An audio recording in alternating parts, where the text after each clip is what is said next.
Welcome back, everybody. So the very first Shantae game was a critical success, but because it was released on an inferior console, it didn't achieve that same success commercially.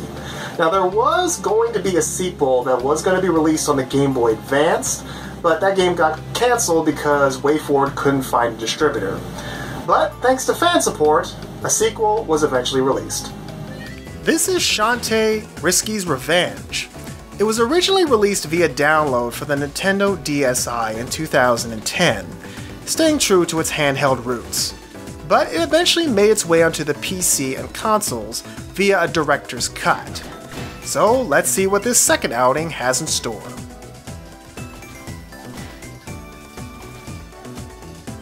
Taking place shortly after the events of the first game, Shantae is feeling pretty good about herself.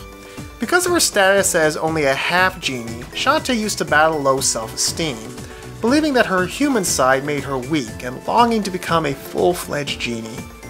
But thanks to defeating Risky Boots, she is now more confident in herself and her abilities.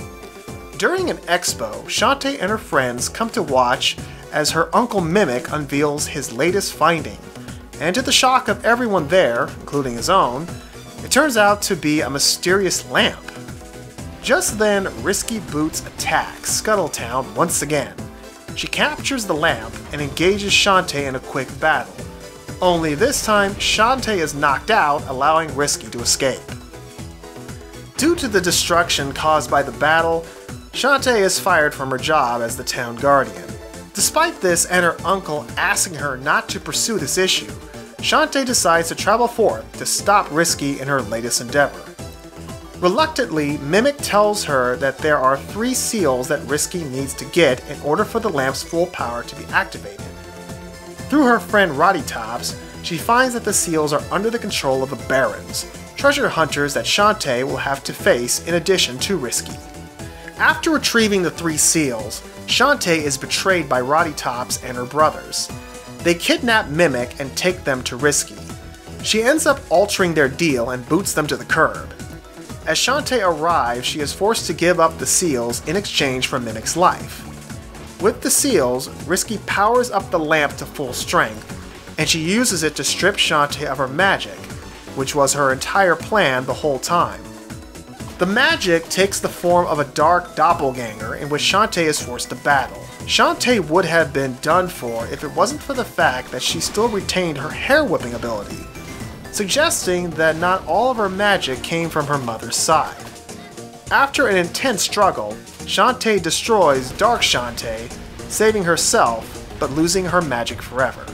Back at home, despite being a full human now, Shantae's friends rally around her, and the mayor, impressed by her courage, rehires her as Scuttletown's guardian. It is a bittersweet ending, with the villain kinda winning in the end. Her goal this time around was not to take over the world, but to eliminate her arch-rival, and, well, she was halfway accomplished it. But Shantae learns that she is more than just her genie magic, and that she is indeed the hero that Scuttletown deserves. The game once again incorporates a Metroidvania-style gameplay, in which Shantae will have to travel back and forth between areas, collecting items and abilities along the way. Her main offense remains the same, her hair whip, but this time her hair is a little bit longer. She also retains her magic spells that she can buy and equip, and of course, her trusty animal transformations. Returning from the first game are her monkey form for climbing walls and the elephant form for charging through them. Her new one is the mermaid form. Only 3, a fewer number of transformations compared to the first, but more on that later. Now, one thing I forgot to mention in the first review is that every animal transformation actually has its own unique attack. However, you have to find that separately from the transformation. So, for example, for the mermaid, she can shoot bubbles that can kill enemies and destroy obstructions.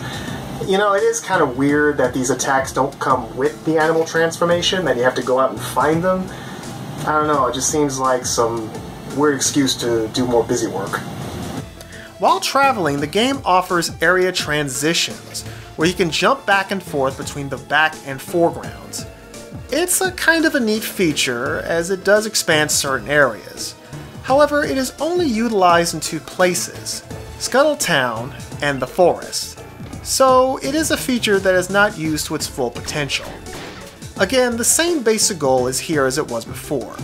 You get access to a dungeon, you find items like keys to unlock passages, and you fight a boss at the end, which in this game are the Barons. Except for Ammo Baron, for him you just have to complete this time trial. The game takes a lot of what worked in the first game and improves on it, but also got rid of a few things as well, like the subtraction of both lives and the day to night transition. Enemies in this game, much like the first one, are not that hard to deal with, although there is the issue of instant respawning, which you will have to look out for. But on the other hand, they're also a great way to get more gems and health drops, so it kinda evens out.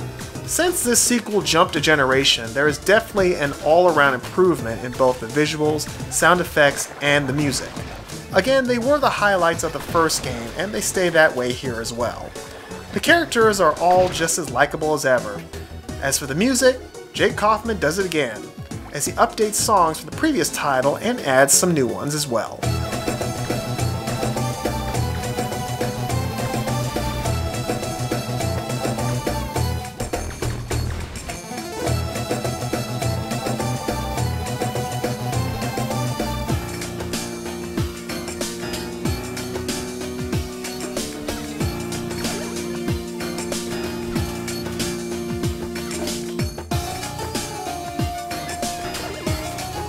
Now, the one big negative about this game, however, is its length.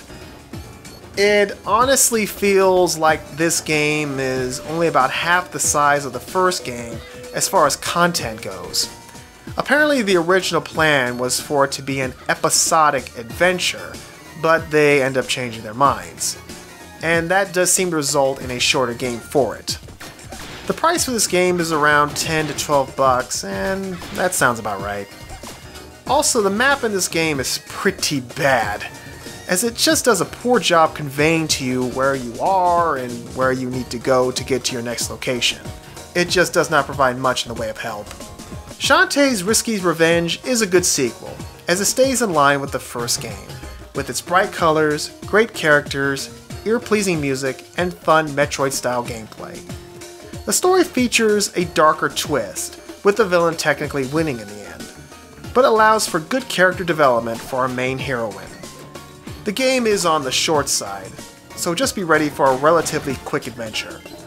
The Director's Cut Edition is basically the same, but it does have a few extra things, such as a magic mode, a revamped warp mechanic, and slightly redesigned visuals.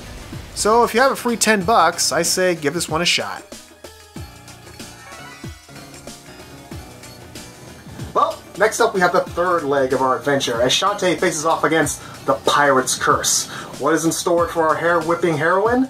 Well, we'll find out next time. Until then, I'm Eugene Morris from the Brotherhood and remember, keep on gaming.